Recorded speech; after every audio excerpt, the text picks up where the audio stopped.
लोकसभा चुनाव 2024 के नतीजे घोषित हो चुके हैं और सभी 543 सीटों के परिणाम सामने हैं। प्रधानमंत्री नरेंद्र मोदी की पार्टी भारतीय जनता पार्टी इस बार महज 240 सीटों पर ही सिमट कर रह गई है और एनडीए गठबंधन ने अनुमान से उलट प्रदर्शन करते हुए महज 292 सीटों पर जीत दर्ज की। वहीं कांग्रेस समेत विपक्षी पार्टियों के गठबंधन इंडिया गठबंधन ने बेहद शानदार प्रदर्शन करते हुए 234 सीटें अपने नाम की हैं।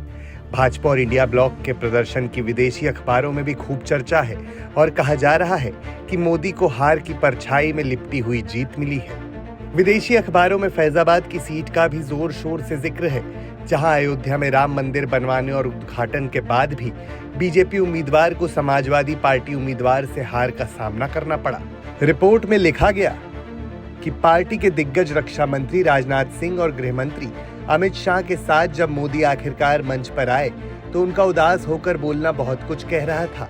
ऐसा शायद ही होता है कि आपको विजेता का चेहरा मायूस दिखे।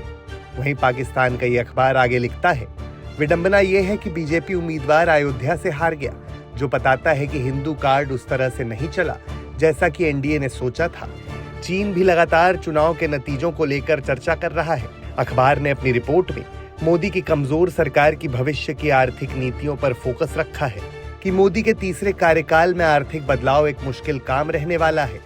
वहीं तुर्की की मीडिया ये दावा कर रही है कि एक दशक में पहली बार हो रहा है कि मोदी की भारतीय जनता पार्टी खुद से बहुमत लाने में नाकामयाब रही है।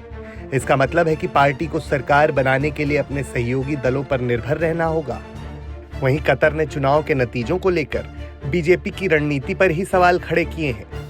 वहीं कतर की मीडिया ने लिखा, भारत में जैसे जैसे चुनाव आगे बढ़े, भारत के करिश्माई और ध्रुवीकरण करने वाले प्रधानमंत्री मोदी ने बहुसंख्यक हिंदुओं के बीच भय पैदा करने की कोशिश की कि विपक्ष देश के संसाधनों को मुसलमानों को देने की साजिश कर रहा है।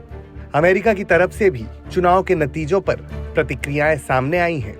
यूएसए के एक अखबार ने अपने लेख में एनडीए को बहुमत मिलने के राजनीतिक प्रभावों और चुनाव से मिली सीख पर बात की है। वहीं दूसरी तरफ ब्रिटेन की मीडिया ने लिखा कि भले ही एनडीए को बहुमत मिल गया, लेकिन बीजेपी अपने दम पर बहुमत हासिल करने में नाकामयाब रही, जो कि राजनीति में बड़े उलटफेर को दिखाता है।